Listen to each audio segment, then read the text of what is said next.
Hey, how you doing? I'm going for my ride home. I've almost worn the battery out of my Action 3. Are you familiar with cameras? I'm not really, but I've been using the Action 3 for a while. And I love the picture. However, on my ride home, I'll tell you that one of the glitches I think it has is it doesn't seem to matter how large a file I use. Right now I'm using a 2.7K, 30 pulses a second, and a few other settings. However, so the file can only be a certain size in the camera as it's recording, no matter how big my storage is that I put in there, and then it chops them up. And it's taken me a while to get over that because I'm a very prolific creator. So I create a ton of stuff that's not good, maybe, some pretty good, and some really awesome, and then I try to pick out the best ones. So there's a lot of files from each time I start unloading. Ooh, it's nice and calm out. I hope you're enjoying the ride home. And so because of that, I've got all these numbers and there's no, I mean, they're going to be beside each other, so I guess I have to just slow down. See, thanks.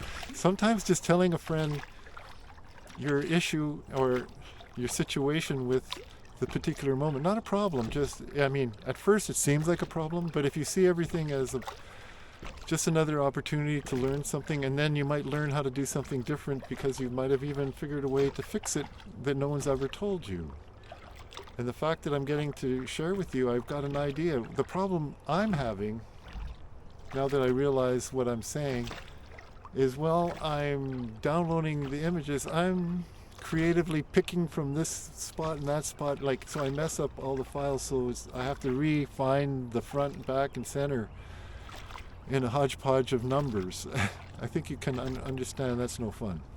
Although some people like to sort out those kind of puzzles too, but I'm not one of those. So I'm going to slow down when I start picking the videos and choose the ones that are close together and put them all, name them all so they're 1, 2, 3, 4, or 1, 2, front and back somehow. And I won't have any issue except for it's just more work. But not really, it's organizing. It's a little bit of donkey work, sure. But the creative process outshines it, and I'm looking at getting another camera that may not do that, so we'll see how that goes. But right now, you're looking at what an Action 3 looks like on the lake in a sunny day with 2.7, as I said. If you write me, I can tell you on this video what my other settings were, and I can learn about that some more. So I was going to ask you how to fix it. I think I just fixed that until I get a new camera by talking to you. Isn't that the best thing about having friends? You can talk out loud. I even talk out loud to myself in a very loving way when I need it.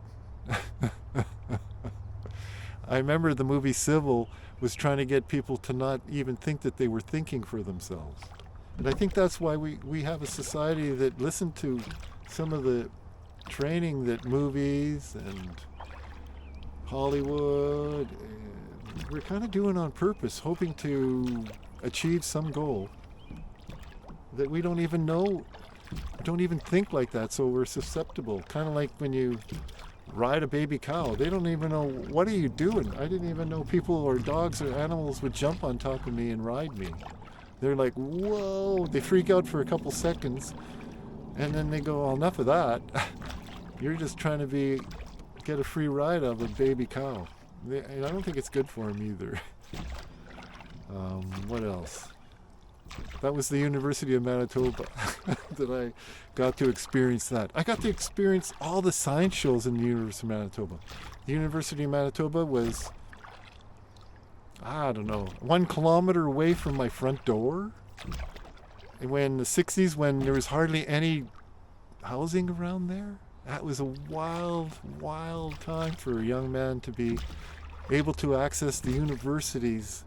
I delivered the papers to the students, I fed them, I cleaned their dishes, some of their floors in the dining room, right out of school while I was playing in the band. I'm going to grade 11 and 12, playing in the band, in bars, and making a ton of cash sometimes. On holidays, I would get 4 times my pay. So I would go down to the washroom. In 15 minutes, I'd make a whole hour's wages for just taking a dump. Woo! You got to take the gratitude where you got it. You know what I'm saying? And every age and every time and every experience requires a shift in the way you're going to process what's happening to you.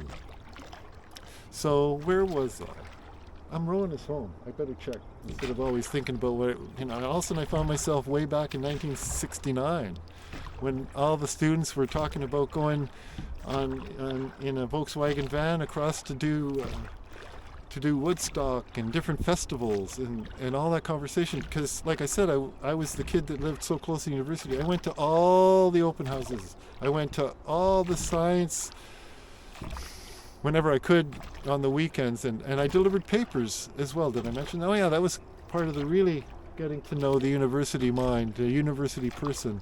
And I hung out mostly with philosophers because I was baffled on why they needed to learn how to think. So they explained it to me. I remember sitting for hours, hanging out, watching. I was probably, when Easy Rider came out and it came to the theater, I was likely 15, let's say, and very impressionable, and loved the hippie chicks. I tell you what, there's nothing better for me than a hippie chick. And I married one. A true hippie chick in today's market is a really delicious find. You know what I'm saying? I think you do. It's like being in this kind of glassy water right now. I'm getting into it. It's very sensual. Especially thinking about my babe and she's at home right now. It's so nice out right now. Oh, it's almost as if they've put some Epsom salts in the water. I gotta touch the water. Hang on. Yeah, I should be able to go swimming soon. I haven't even thought about it till just now because today they just put new sand down on our beach. We've got about 100-foot beach. It's funny, I had about 119-foot beach on Piers Island when I built the house and a dock on that shore, and now I'm living on the shore with another beach about the same size that I don't have to pay for. I just have to be here to use it and enjoy it. How fun is that? And be the lake wizard. It's crazy. I get to paint and talk to you and live in the park and share from my heart and allow people to have as much fun as they can here.